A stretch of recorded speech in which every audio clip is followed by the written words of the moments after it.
Davin, you compete and practice with DK all the time.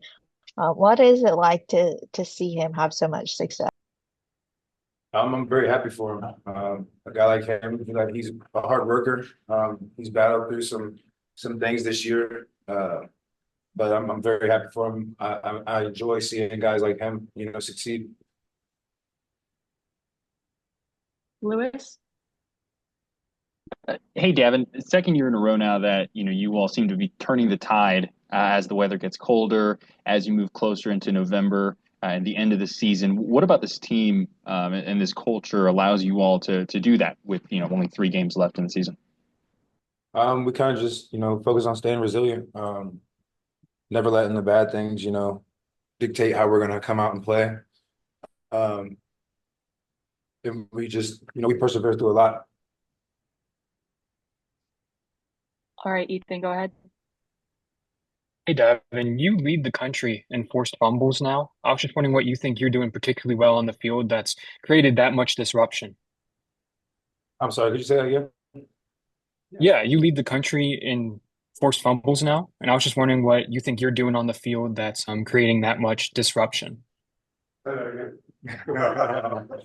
I actually didn't know that, but I don't. I mean, that was just kind of something that I was really focused on during the offseason was just, being more ball conscious. Every time I can get around the ball, just whether it's stripped attempts, tipping the ball for picks, whatever it is, the case might be, just being more ball conscious when I'm around the ball. All right, two more questions. Colby, go ahead. Yeah, Devin, how have you seen CJ Bailey grown as a leader throughout his time, when he's been a starter here? Yeah, I mean, I've seen him grow a lot. He's starting to talk a lot more, starting to, demand respect through the way he plays. Kind of just, being that spark for the offense and not just the offense, but the defense and the team as a whole. I'm really excited for, what the future has for him. And I think he's going to be a great leader for this program. And yeah. All right, Brian, last question for Davin. Hey, Devin, I knew you were going up against some athletic quarterbacks and Daniels and Lanston, but they got them times. But it seems like more often than not, y'all were winning those battles at the line of scrimmage and being able to make those stops in the run game. Well, what does it mean? What did it mean to make those stops early and often to really set the chains? I'm sorry. Could you repeat that? I don't know. I don't know what that last part was. To just make those stops early in the game and keep making those stops to keep the Cardinal behind the chains more often than not. I don't know what you're saying. Okay, sorry, we got a lot of here. I'll try one more time.